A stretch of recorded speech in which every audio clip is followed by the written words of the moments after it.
Welcome to lecture number 6. In the previous lecture I have introduced the global classifying space of a compact Lie group G.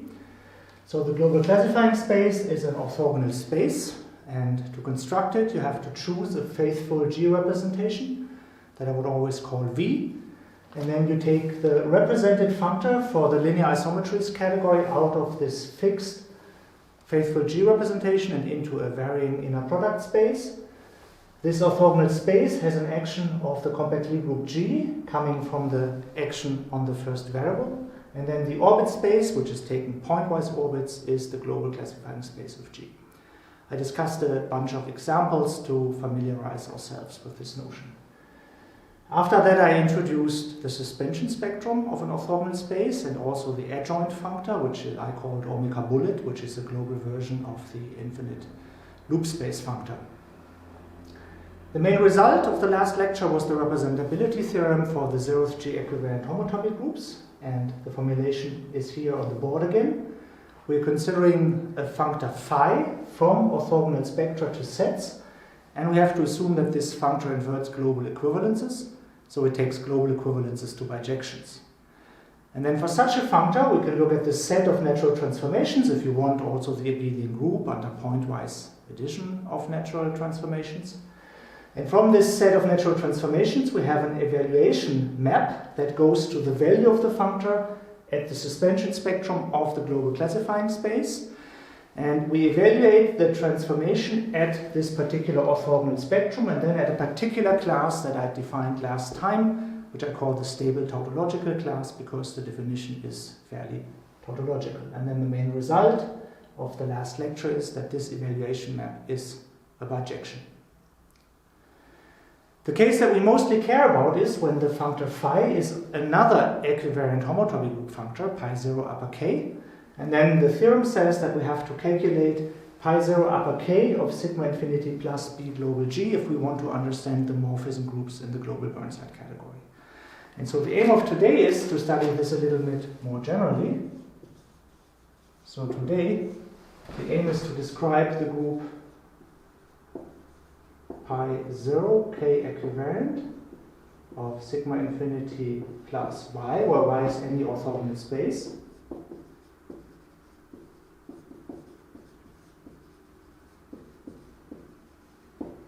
In terms of unstable equivariant homotopy information of y.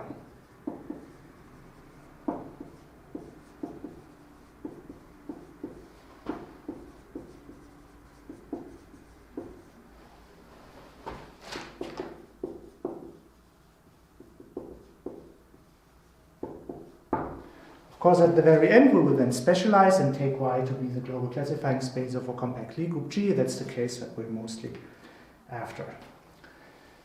So let me make this unstable equivariant homotopy information a little bit more precise, and I want to introduce the definition of the G-equivariant homotopy set. So we have a compact Lie group G.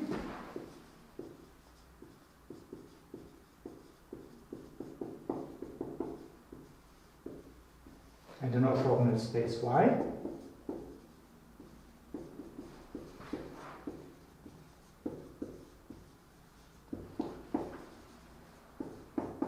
That the G-equivariant homotopy set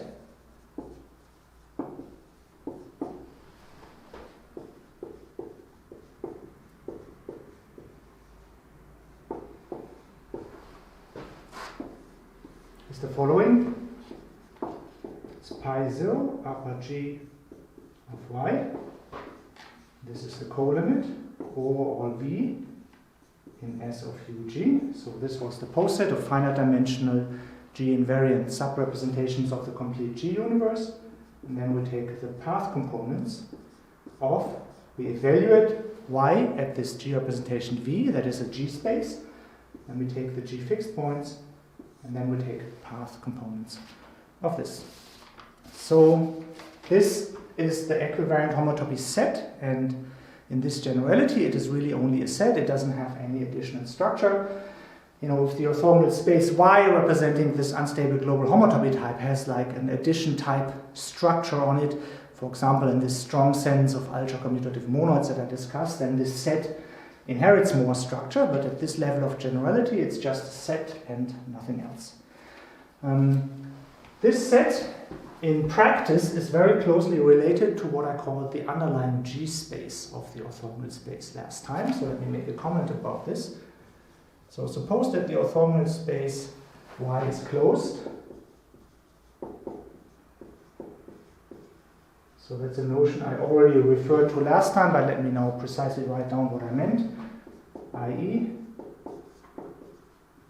for all morphisms phi from V to W in the linear isometries category, and otherwise for all linear isometric embeddings between finite dimensional Euclidean inner product spaces, the induced map, which is a continuous map of spaces, phi of Y from phi of V to Y of W, is a closed embedding of spaces.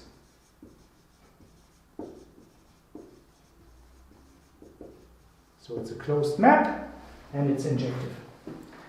This almost always happens in practice. All the examples that I've discussed so far, and most likely all the examples that I will ever look at, have this property. And I already mentioned that for such orthogonal spaces, you can define global equivalences by looking at the underlying K spaces for all K, and then assuming that the map is a K equivariant weak equivalence.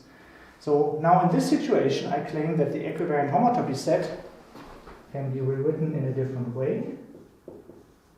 And then the natural map in this situation, so from pi 0 G equivariant of Y, which by definition is the colimit over all V in the complete universe of pi 0 Y of Vg. So we have the colimit all the way outside. So there's a canonical map pulling the colimit inside successively. So first into the pi 0. So this goes to pi 0 of the colimit over V in S of Ug of Y of Vg. And then we can also pull the colimit through the fixed point construction, going to pi 0 of Y of Ug, G fixed points, because the colimit over the Y of V's is by definition Y of Ug, and then this map is bijective. So in particular, this equivariant G-equivariant homotopy set is just the path components of the G fixed points of the value of Y at the complete G universe. In particular, because global equivalences for these closed orthogonal spaces are detected as equivariant weak equivalences on these spaces, we immediately see that in this situation, pi 0 upper G is an invariant of global equivalences. So pi 0 upper G takes global equivalences to bijections. So why is this map actually a bijection? Well, we've broken it up into two components. Here we're just permuting pi 0 through a colimit. And this kind of colimit is actually a sequential colimit because there's always a cofinal sequence in this poset of finite dimensional sub-representations. You can exhaust the universe by a cofinal sequence. And since we're taking a sequential colimit over closed embeddings, the pi 0 commutes with this, essentially because points and closed intervals are compact spaces. And then here also, if you take a sequential colimit over closed embeddings, then taking fixed points commutes with this construction. So if you put these two things together, that gives this claim, and this is actually the way how I think I usually think about the G-equivariant homotopy set. And the only caveat is that if the orthogonal space is not closed, then this is the proper and this is the correct definition, and this one might not be. While the individual equivariant homotopy sets of an orthogonal space have no further structure, when the group varies, they are related by restriction maps in much the same way as it was the case for the stable equivariant homotopy groups. To define this structure, again, I have to first establish a more invariant way to describe elements in the equivariant homotopy sets, so that I don't have to refer to representations which are actually sub-representations of the complete universe. So this is the following construction. So we let V be any G representation.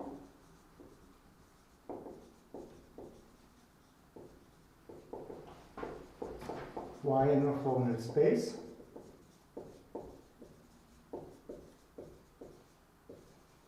and little y of G fixed points of this G space. In this situation, we again want to define an element in the equivariant homotopy set, and just as in the stable situation, we have to choose an embedding into the complete universe.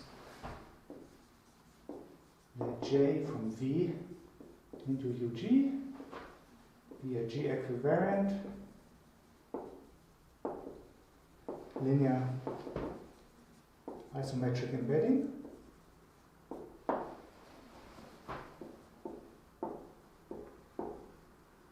into the complete universe, and then we can define a class.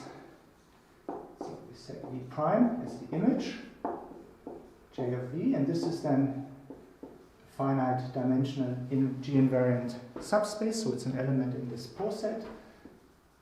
And then we can define again a class that usually we'll call pointy brackets Y as the following. We apply the orthogonal space to this G-equivariant linear isometric embedding, which we consider as a map onto its image, and then we apply it to Y. So this is now an element in Y of Y prime, G fixed. So that represents an element in the G-equivariant homotopy set by just taking the class in the co-limit and the class in pi 0.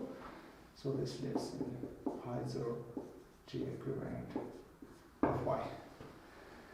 And again, as in the stable situation, we have to show that this is independent of the choice of embedding. And again, I will just write down the statements and not prove this for you. So, two facts. First of all, the class of Y does not depend on the embedding J.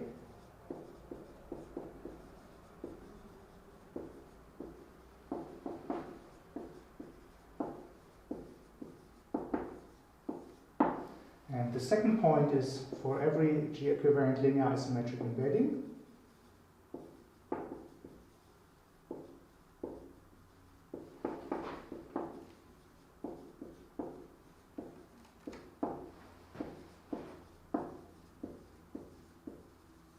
phi from V into W, so two finite dimensional G representations that don't have to lie in the chosen complete universe. Then we get an equality. So we can apply Y of phi, which is a map from the value of Y at V to the value of Y at W, and then whatever this induces on fixed points to Y. So this is an element in the G fixed points of Y at W, to which we can perform this construction, or we could do it to the original class, and these two things I could put in there. So it's a really invariant description, and as usual, I overlay the appropriate reference so you can look this up. Now, armed with this invariant description of elements, we can play the same game that we did stably, and we can define restriction maps. So this is another construction that's important. So let alpha from K to G be a continuous homomorphism between compact Lie groups.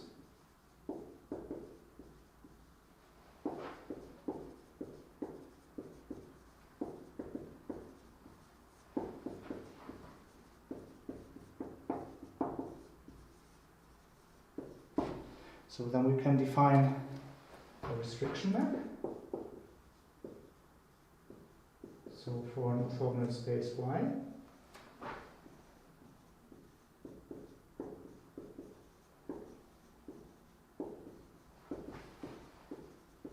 a restriction map for which again I write alpha upper star. Now it's a map from pi 0 G of Y to pi 0 K of Y, just that these, in this situation, there are only sets, and the map is only a map of sets. I mean, there's nothing else that it could possibly be. And this is defined as follows. So I apply alpha upper star to the class of Y, and I just set this as the class of Y.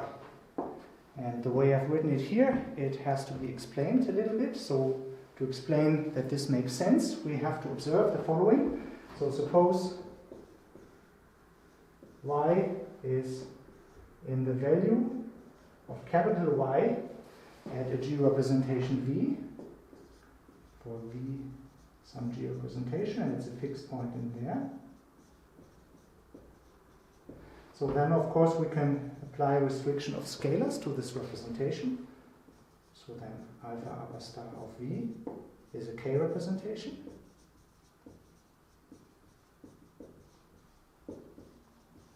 And Y is a fixed point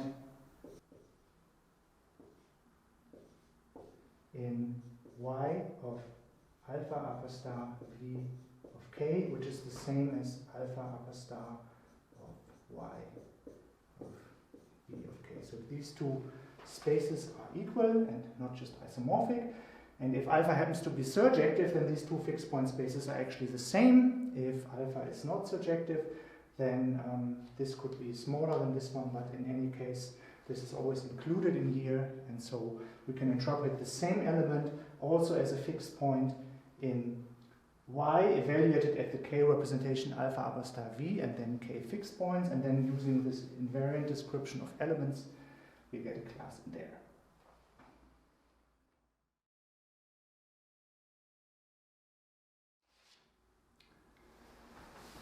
For a fixed orthogonal space Y, the assignment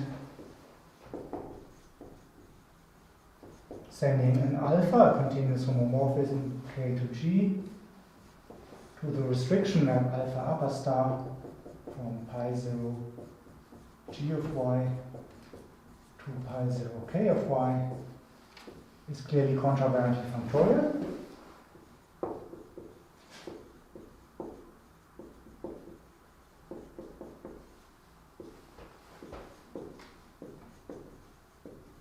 So it defines a functor on the category of compact Lie groups and continuous homomorphisms. But as in the stable situation, we can do a little bit better because inner automorphisms act as the identity. So let me briefly explain this. And actually this time give a proof. So let Y be an orthogonal space. G a compact Lie group.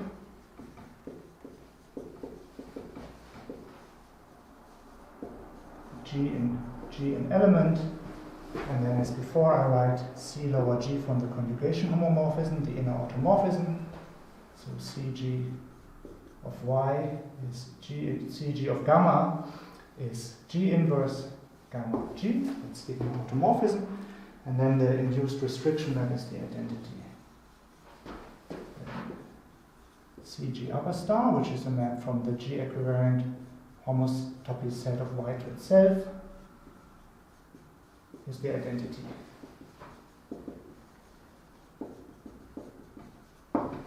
And this is more an exercise in checking what the definitions actually were rather than a strong mathematical statement. So let me explain this here. So consider an arbitrary class in here, which is always represented by a fixed point, little y, in Y of the G for some G representation. An arbitrary element in here is represented by such a thing. Well, then we can restrict the action of G along the inner automorphism. And left multiplication by this element is then a G-equivariant map. Is a linear isometry of G representations.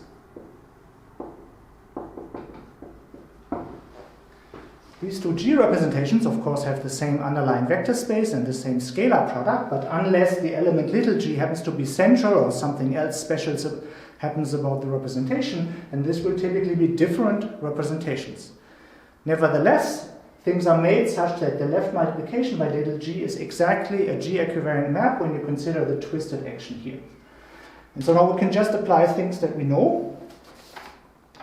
So I want to show that Cg upper star applied to the class represented by Y is this class again. So let's first insert the definition of the restriction map. And that didn't do anything to the element. We just interpreted it somewhere else. So this now has to be interpreted as a G fixed point of y evaluated at the restricted representation, and then G in there. And then when I showed that we have this invariant descriptions of elements in pi 0 upper G, I also said that if we have any linear isometric embedding, they were called V and W there, then this invariant class of y is the same as pushing the invariant class forward along the linear isometric embedding. The linear isometric embedding we're going to apply this to is this one, which is even a linear isometry, but in particular linear isometric embedding. And the second part of this invariant statement was telling us that this is the same class in pi 0 G as applying y to the left multiplication by G map and then to y. And this is now considered as an element in y of V upper G. But now we just use that y was a G fixed point in the first place, which means exactly that y of Lg of y is y, because the G action is given exactly through the functoriality of y. So this is the same as y, and this equality is even an equality of representatives and not just of classes. And that's the end of the proof. We applied CG upper star to an arbitrary class, and we got the same class back, so inner automorphisms act as the identity. So now we can put these two things together and write down what the real functoriality of this construction is. So we get a functor, the G-equivariant homotopy sets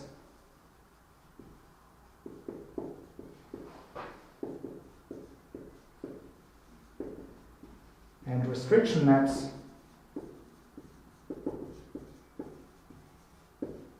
they descend to a functor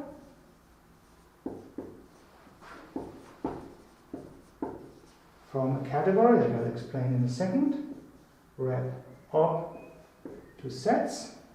And whenever I consider all this structure together, I will not decorate it by an individual group, but I will underline the pi 0. So I use the same kind of notation in the stable context for the collection of all the zero equivalent stable homotopy groups and the restriction and transfer maps there. So I have to explain what this category is. So here, rep is a quotient of that category, or rather, is the category of compact Lie groups. These are the objects.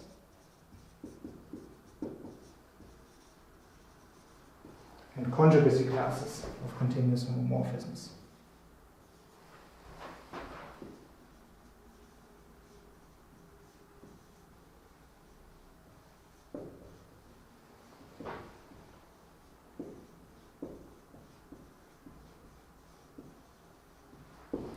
So such a structure, a contravariant functor on the category rep to sets, I will also refer to as a rep functor, just to have a slightly shorter name for it.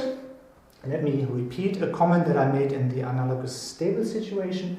In the context of compact Lie groups, continuous homomorphisms can vary in families. The space of continuous homomorphisms is not in general discrete. But any homotopic homomorphisms are already conjugate, and because this doesn't see conjugacy, this also means that it's constant on homotopy classes of homomorphisms, as you would sort of expect.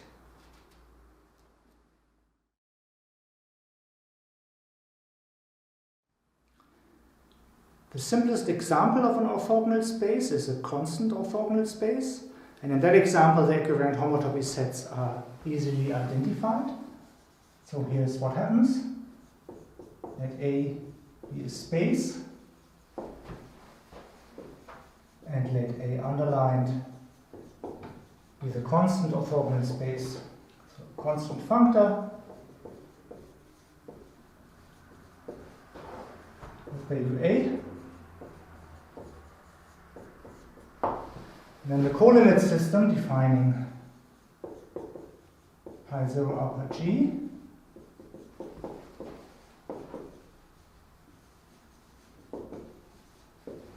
pi 0 upper G of A underlined is constant because we always have A. G acts trivially, and so we get that pi 0 G equivariant of A is the colimit over V in S UG of pi 0 of A. That's because the functor is constant, the G action is necessarily the trivial action, and that's the end. And we will take the liberty to identify this conal limit with the path components of A itself. So we take this as a model for the co-limit, and the restriction maps under this identification are all the identity maps. So we get that pi0 underlined, which was my notation for the collection of all the equivariant sets together of a constant orthogonal space, is the constant rep functor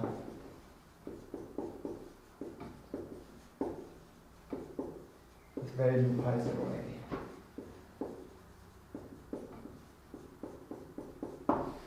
So that was easy. The example that we really care about for the later applications would be where the orthogonal space is the global classifying space of a compact Lie group G. And there we have to work a little bit more to identify what this pi0 underlined rep functor is. And I will backtrack a little bit and recall a result about fixed points of quotient spaces by free actions that we will need to deduce this from. So here's a general situation. Here's a construction. So let G and K be compact Lie groups.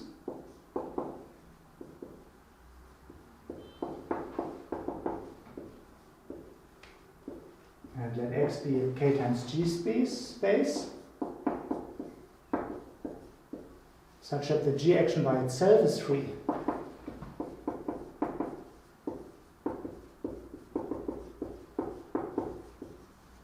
So maybe a little easy exercise in a language that I've introduced last time. This means that all the stabilizer groups of the action are graph subgroups. That's equivalent to the condition that the G action is free. So the main example to keep in mind is when you choose a faithful G representation V, and then you look at linear isometric embeddings from the faithful representation V into the complete K universe, and then the left and right actions coming from the action on V and on K. So that would be an example, and that's the main example that we really care about, but it's easier and a little bit cleaner to state the general result in this context. So now we take a continuous homomorphism, let alpha from K to G be a continuous homomorphism.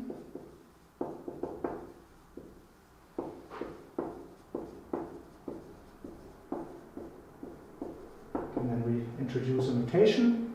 I write x upper alpha for the set of all the elements x and x, such that k comma alpha of x times x equal x for all k and k. So equivalently, this is exactly the fixed points under the graph of this homomorphism, which is a subgroup of the product, and so I'm just writing down what the fixed points for this are. So these are the fixed space, fixed subspace of the graph of alpha. So a quick calculation shows that this is invariant under a certain group. So x alpha is invariant under the group that I wrote C of alpha. So this is the centralizer of the image of alpha in G. So more precisely, this is all elements G in G, such that G times alpha of K is the same as alpha of K times G for all K and K. So all elements that centralize the image. It's not very difficult to check that this is invariant. And we get an induced map on orbit spaces. So the inclusion x alpha into x descends to a continuous map on orbit spaces. So we're here.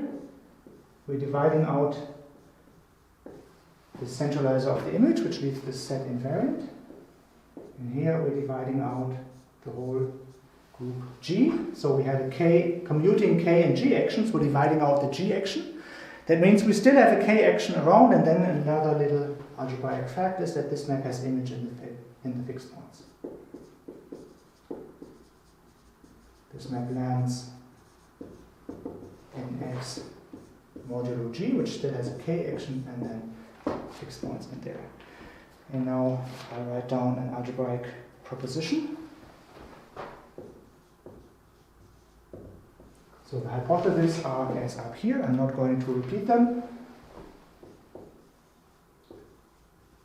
The map from the disjoint union over conjugacy classes alpha of continuous homomorphisms from x alpha modulo c alpha to x modulo g k fixed points is a homeomorphism. So this is an extremely useful little technical proposition. If you have two commuting actions and you divide out the free part of this action, so one of the actions separately has to be free. If you divide it out and then take fixed points of the other action, there's an actual formula that expresses these fixed points as a topological disjoint union. So this is indexed over conjugacy classes of continuous homomorphisms, and then each summand is this space. So the ingredients for this proof, they are twofold, and they are of slightly different kinds. So one is a very elementary algebraic input, and if you've not seen this before, I strongly recommend that you check that this map that I wrote down is a set theoretic bijection. I mean, the map is continuous because we only used universal properties to construct it, and it's relatively easy to check by pure algebraic manipulations with groups acting on sets that this is a set theoretic bijection. And then the second ingredient is that this set theoretic bijection is actually a homeomorphism, and that's where you need to work a little bit with the point set topology. So this will use at some point that the groups are compact, and this will also use the particular category of spaces that we're working in, the category of compactly generated, including weak Hausdorff spaces. Again, I recommend that you do the set theoretic part yourself, and then to see that the point set topology works out, I'll give you a reference where you can look this up.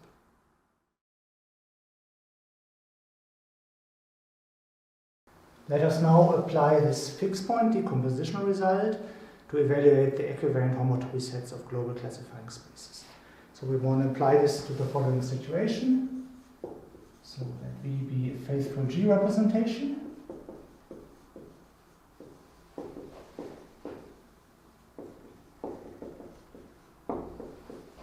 And then we take X to be the space of linear isometric embeddings from V into UK, so that's an infinite dimensional Stiefel manifold now equivariantly. It gets a left G action and a right G action from the action on here, which we turn to the other side by using the inverse, and it gets a left K action from the action on K. And because this comes from a functor, the two actions commute with each other, so we have a K times G space. And the G action is free because the original G action on the representation V was faithful. So L V U K alpha is contractible for every continuous homomorphism.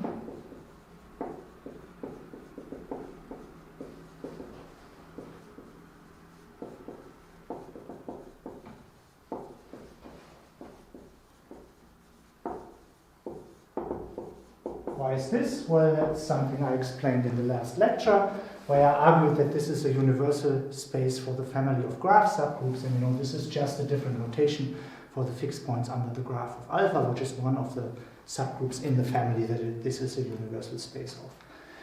Wonderful. So now we take path components of this. So we look at the disjoint union over conjugacy classes of continuous homomorphisms from K to G of the path points, path components of L V U K alpha, and then modulo the centralizer of alpha.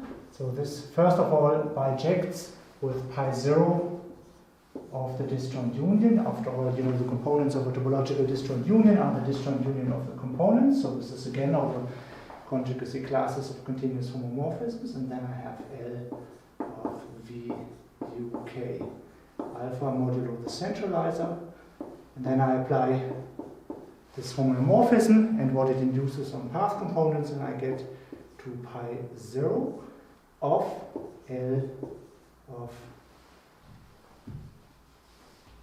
V comma UK modulo G, and then taking fixed points. This, by definition, is pi 0 of the global classifying space of G evaluated at UK. That's what this thing inside is. And then taking k fixed points and another pair of parentheses. And this, again, by definition, is pi 0 k equivariant of the global classifying space of G. So this is what we get out of this fixed points of the orbits decomposition and the fact that we have a free action here.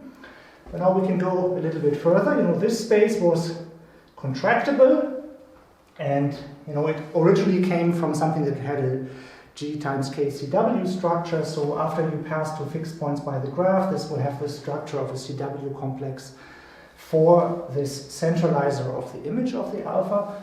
And this altogether will tell us that this is, in fact, a classifying space for this compact Lie group C of alpha, the centralizer of the image of alpha.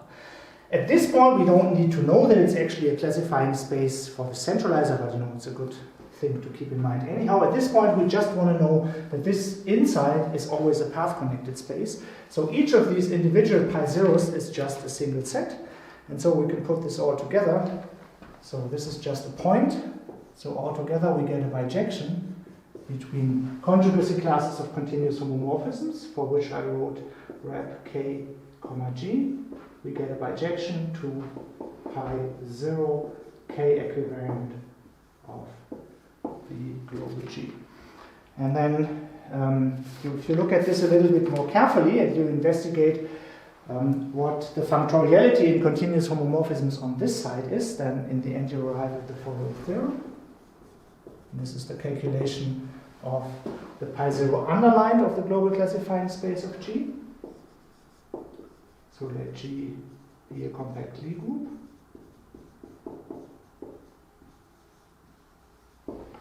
And then the natural transformation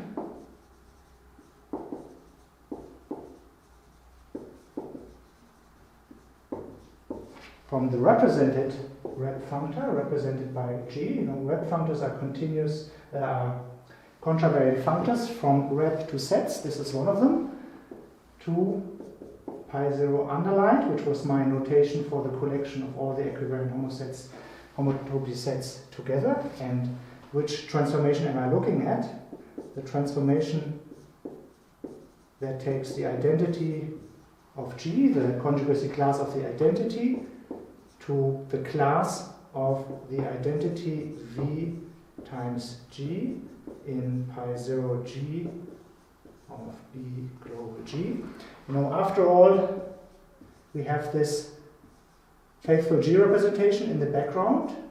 And if I look at B global G at the same representation V and then take G fixed points, well, this is just linear isometric self-embeddings of V modulo G and then G fixed points. And the orbit of the identity is a G fixed point in here, so it represents an element in there. So, because this is a representable functor, the Yoneda lemma tells us that a natural transformation is uniquely determined by where the identity goes to, and I take the one that takes the identity to this element. So this I call, in analogy with something I introduced last time, the unstable tautological class. Unstable tautological class. And if I need a notation for it, I will call it U sub G. E sub G was the stable tautological class. This is the unstable analog. And then this is an isomorphism of rep functors.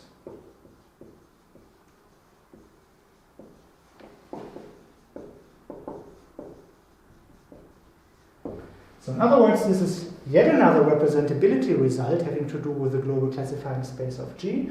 The previous representability result was for the equivariant homotopy groups as a functor on orthogonal spectra. Now we have a representability result for the equivariant homotopy sets, because this is saying it's a represented functor in the unstable situation. It's analogous to the result that we had previously, but in an unstable context. So the difference between this statement for a fixed k and this statement of the natural transformations of the rep functors is that you have to check that the naturality in restriction maps in the k variable work out correctly, and I leave that for you to check and also give you a reference for this statement.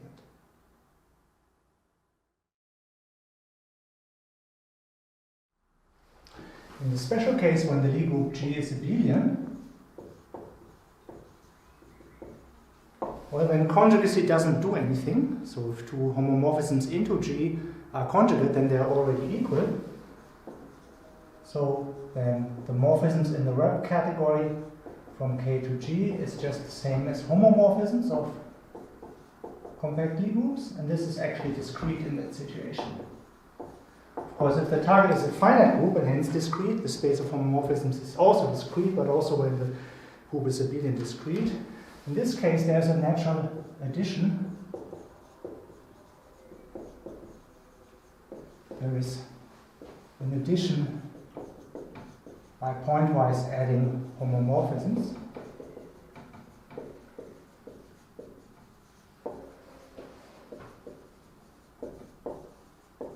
So that's a very special situation. Of course, precomposition in this variable, if you add using that variable, is actually a homomorphism of abelian groups.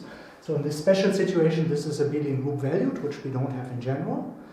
This extra algebraic structure is also reflected by the fact that the global classifying space can be given more structure.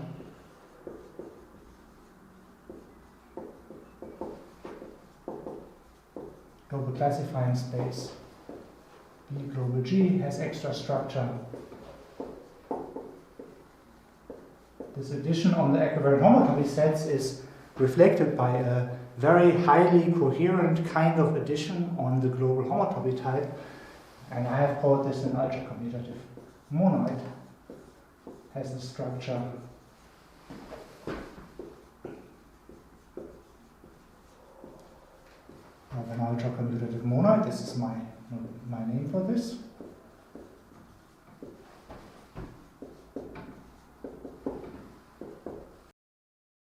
So informally what this means is if you take the underlying K spaces and then the K fixed points for a compact Lie group K, that this is an E-infinity space, and the restriction maps and also some finite index transfer maps are available that are also morphisms of E-infinity spaces. So this is a very highly coherent kind of addition around. I don't want to discuss this in detail, but I'll just give you a reference where you can look this up.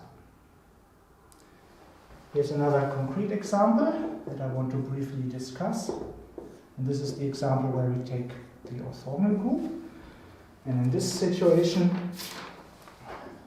representations are representations. So in the following sense, I can go from morphisms in the rep category, conjugacy classes of continuous homomorphisms, to isomorphism classes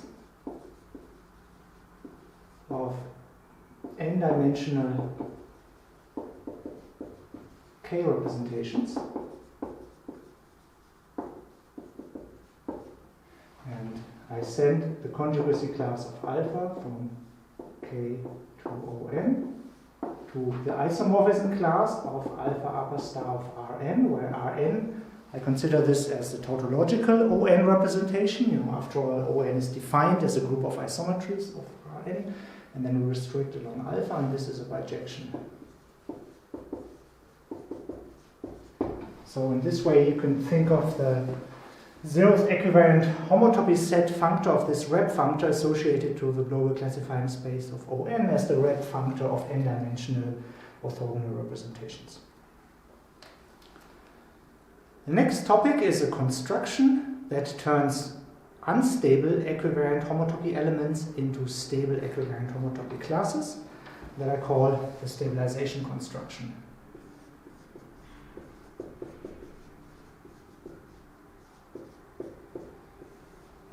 So the situation is that we have an orthogonal space Y.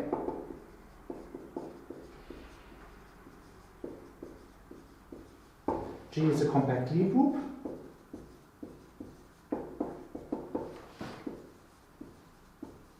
And then I will define a map that I call sigma G. Sigma stands for stabilization. And it goes from pi 0 G-equivariant Y from this set to pi 0 G of the unreduced suspension spectrum of Y. So this has an abelian group structure. This is just a set.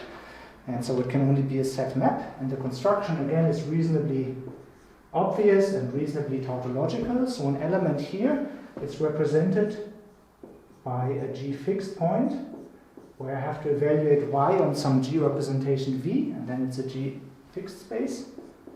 And I'm going to send this to the 0th G-equivariant stable homotopy class, represented by the map going from the one-point compactification of exactly the same G representation that is used to define y or to represent y, to y of V plus. So this is sigma infinity plus y at V.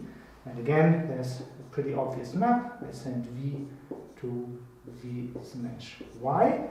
And then because this was a G fixed point, this is going to be a G-equivariant map, so it's entitled to represent an element in pi 0 upper G of this spectrum. And that's the construction. One important example. In the situation where y is the global classifying space of G, we had this class that I called the unstable tautological class. And this was the class of the identity of V, or rather its orbit, in pi 0 unstable G of the global classifying space of G. And then if you flip back to the previous lecture where I defined the stable tautological class, then you will see that the definition was made so that this stabilization construction applied to the unstable tautological class is the stable tautological class as defined last time in pi 0 G equivariant of sigma infinity plus B global G. In other words, the stabilization of the unstable tautological class is the stable tautological class. And that's of course what it should be, otherwise the terminology would be poorly chosen.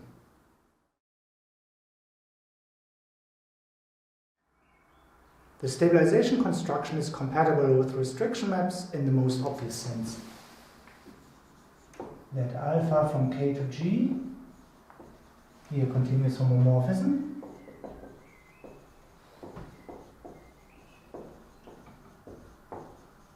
And then we have this orthogonal space Y that we had before. In this situation, we can consider the G-equivariant homotopy set of Y, which maps via the stabilization map to the G-equivariant homotopy group of the suspension spectrum, and we have the same thing for K. K-equivariant homotopy set of Y, mapping to the K-equivariant homotopy group.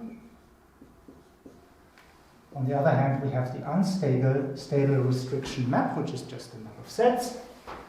And we have the restriction homomorphism stably, which is a continuous homomorphism of abelian groups.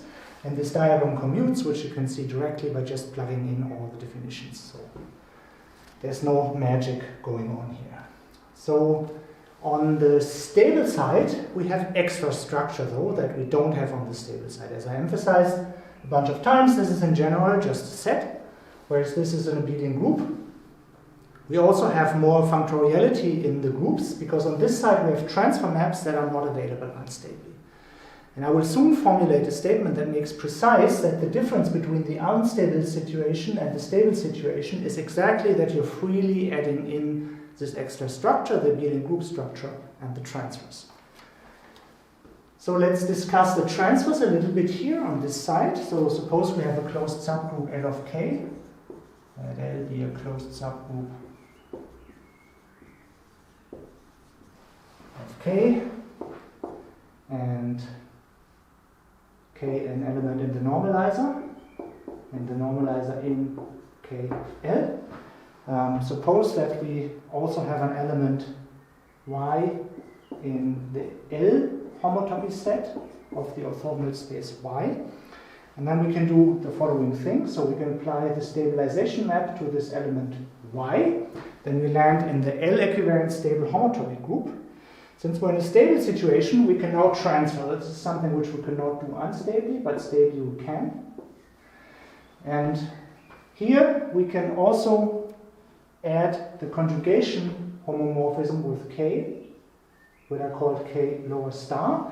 Since we're in a global situation and we're in the group K and little k is from capital K, we know that this conjugation homomorphism is the identity. So this is the same as just transferring from L to K of sigma L of Y.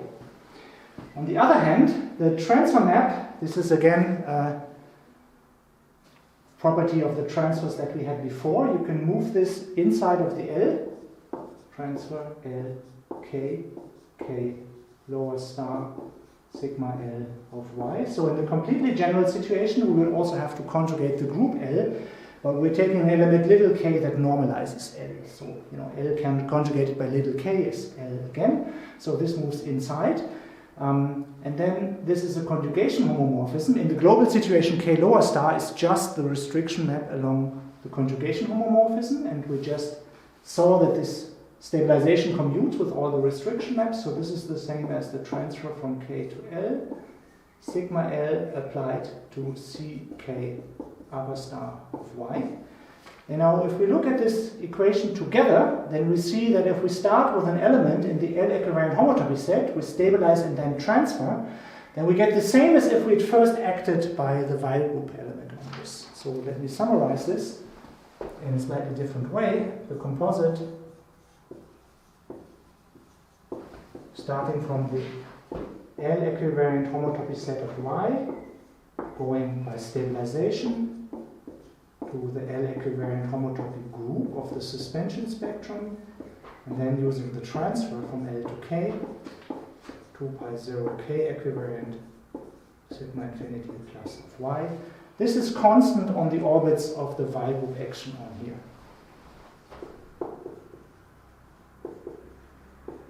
Is constant on WKL orbits, and the WKL action here is via the restriction homomorphisms along that. Now I have all the ingredients to formulate the precise theorem, how the equivariant homotopy groups of a suspension spectrum are determined by the equivariant homotopy sets, and this will make precise this idea that you're freely adding in the two pieces of structure, the abelian group structure and the transfers. So here's this theorem. That Y being a orthogonal space,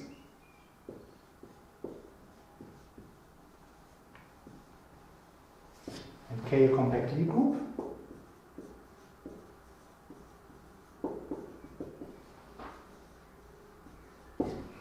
so then the group pi 0 K equivariant sigma infinity plus of Y is a free abelian group.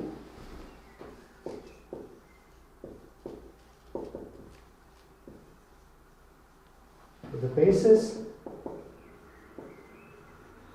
the following classes,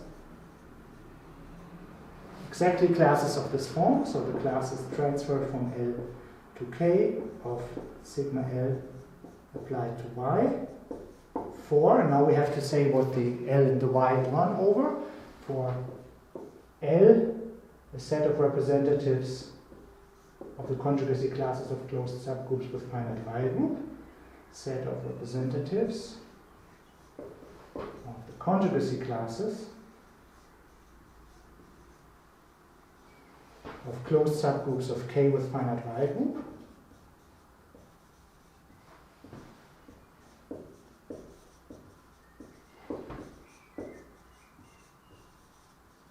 After all, if the Y group of L in K was not finite, then this transfer would be 0, as we know. And then Y is a set of representatives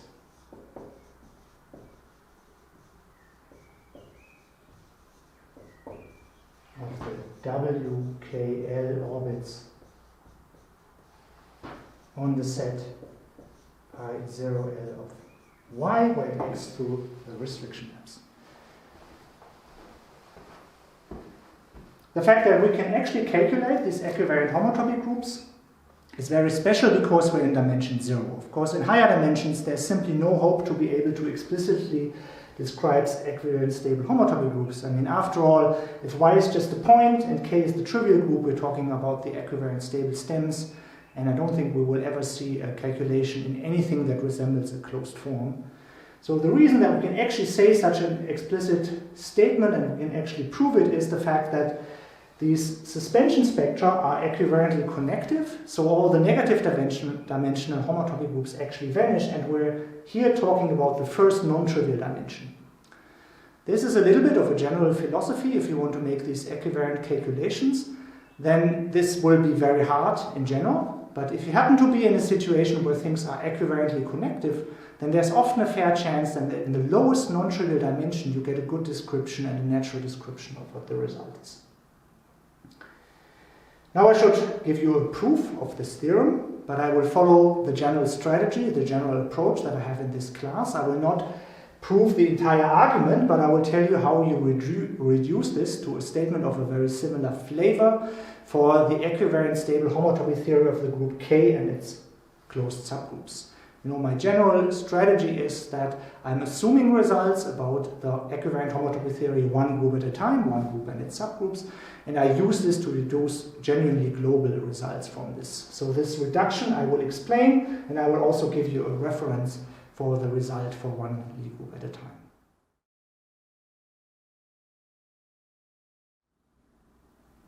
The result that I want to use without proof is the following.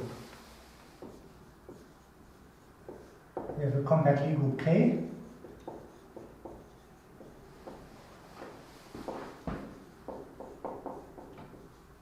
And we have a K space A.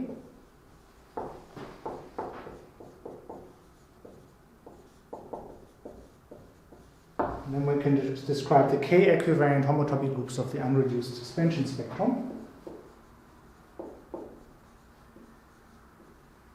And the group pi 0, K equivariant of the unreduced suspension spectrum of A is a free abelian group.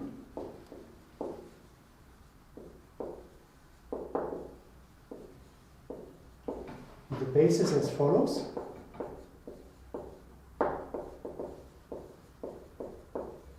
So the basis consists of classes of the form transfer from L to K as before, sigma L of little a, where, and now we have similar conditions as in the other theorem, L runs over conjugacy classes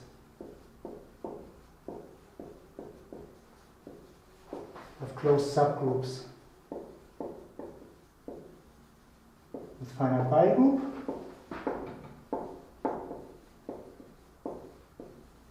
So it runs over representatives of this, and A runs over the WKL orbits in the set. And now here's a slight difference in the path components of A taking L fixed points. And here the point is that the Y group still acts has a residual action on the L fixed points, and that's the action we take orbits under or representatives of the orbits of. I know of two different proof strategies for this result.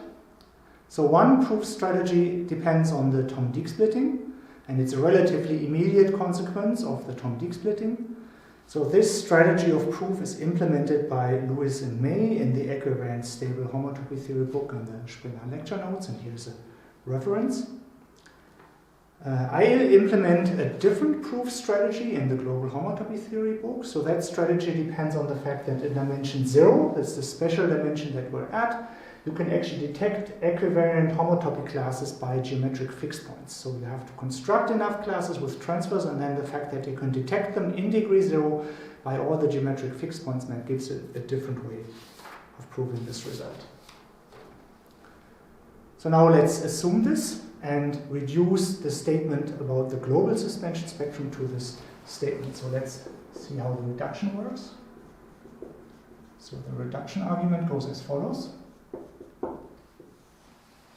So we are in the situation where we have this orthogonal space Y, and we're interested at the K equivariant stable homotopy groups of Y. Y is an orthogonal space, K is a compact Lie group. So first of all, by definition, this is the co-limit over all V in the poset of finite dimensional K invariant subrepresentations of the complete universe, and then equivariant maps from the one-point compactification into SV smash Y of B plus K equivariant based homotopy classes of maps. I have only expanded the various definitions. Now I'm going to use a cofinality argument that I've already used before to we rewrite this as a double colimit. So I take the colimit over V in this poset, and then the colimit over W in this poset. And then I take equivariant maps from the one-point compactification of V. Here again the one-point compactification of V. And here I take the value as W plus K star. And again these two colimits are canonically isomorphic because there's a cofinite subsequence. And I guess it just uses that it's a filtered poset. I guess that's already enough to get this cofinality. And now of course if we fix the W and first run the colimit over the V's, these are just equivariant stable homotopy groups of a particular K space. So this is just the colimit over W in S of UG of the zeroth K equivariant homotopy group of the unreduced suspension spectrum of a K space. So this way we've reduced a global expression to the colimit over expressions that belong to K equivariant homotopy theory, K and its subgroups. You know, this is an orthogonal space, and this is just a K space that we're putting in. So we apply this theorem to this K space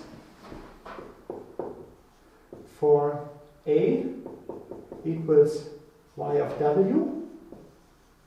We get a basis of pi 0 K equivariant sigma infinity plus W of Y. And now it's very important that we're not just recalling that this is a free abelian group, that we're actually pinning down the basis, because the basis is clearly compatible by going along colimits. You know, the colimit over the unstable things, and then the basis, one basis element maps to the other ones. So this is passed to colimits, gives the result. So luckily, you know, we recorded exactly what the basis looked like, because otherwise we might be in trouble here. Good. This completes the calculation of the zeroth equivariant homotopy groups of the suspension spectrum of an orthogonal space. This is an interesting and very useful general result, but of course we were particularly interested in the case where Y is the global classifying space of a compact Lie group G. And on the last whiteboard, I want to take the time and make this explicit in this special case that we mostly care about. So now I will not erase the whiteboard in the traditional way, but I'd rather use this magic button here to erase it. In the special case where the orthogonal space Y is the global classifying space of G, we had previously calculated the non-equivariant, the underlying unstable equivariant homotopy sets. So we had previously found out that pi 0L of B global G is isomorphic to conjugal C classes of continuous homomorphisms from L to G. The statement was a little bit more precise. It was by evaluation on the unstable tautological class. So if we plug this in, we get that pi 0 K equivariant of sigma infinity plus of B global G is freely generated by the following classes. Transfer from L to K of sigma L of, and you know, this correspondence was evaluation at the tautological class. So if I plug this in, then what corresponds to homomorphism alpha is really alpha upper star evaluated at the unstable tautological class that I wrote U, G. And now this expression we can rewrite a little bit. The stabilization map commute with restriction homomorphisms, so we can write this as transfer L to K after restriction after sigma G of the unstable tautological class. And of course the stable tautological class is exactly the stabilization of the unstable tautological class. So in this special case, the generators can be rewritten in this particular form. So we just take the stable tautological class, apply an alpha upper star, and then we apply the transfer from L to K. And what does this now run over? And so this is as before, it's over K conjugacy classes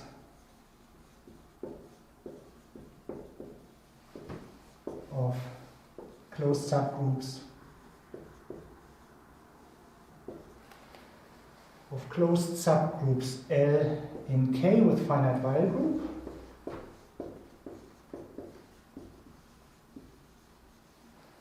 And then it's also over WKL conjugacy classes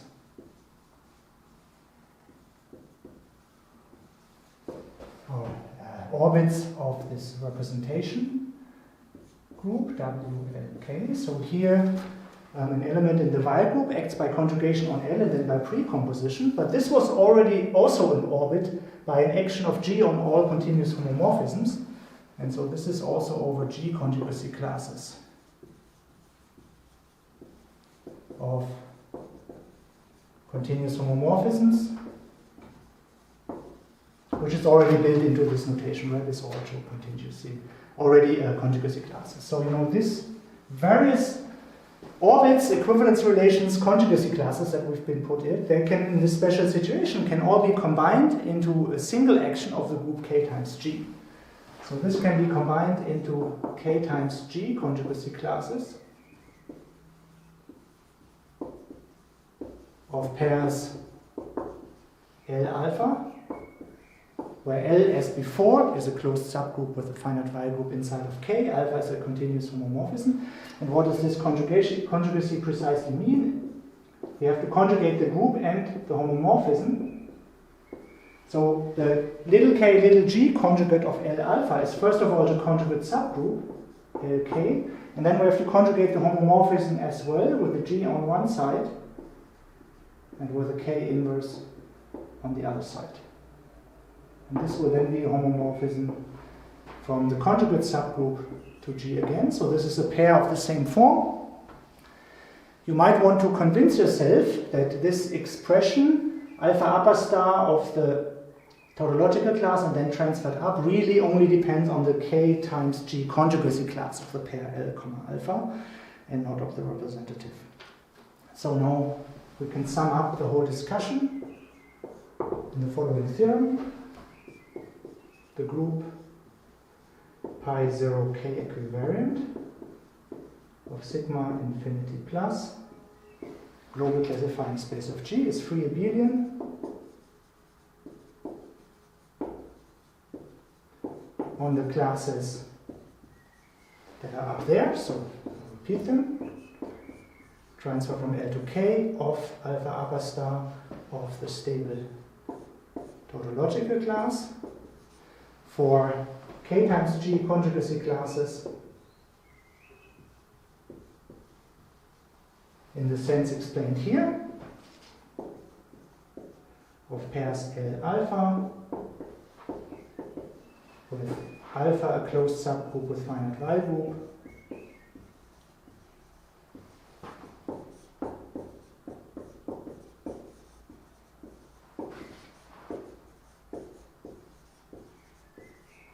and alpha a continuous homomorphism on L.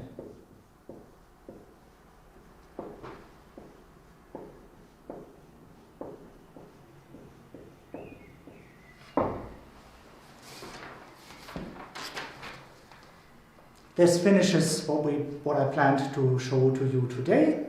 Next time I will start back here again and remind you of how this helps us to determine the global Burnside category. But for today, I only want to thank you for your attention.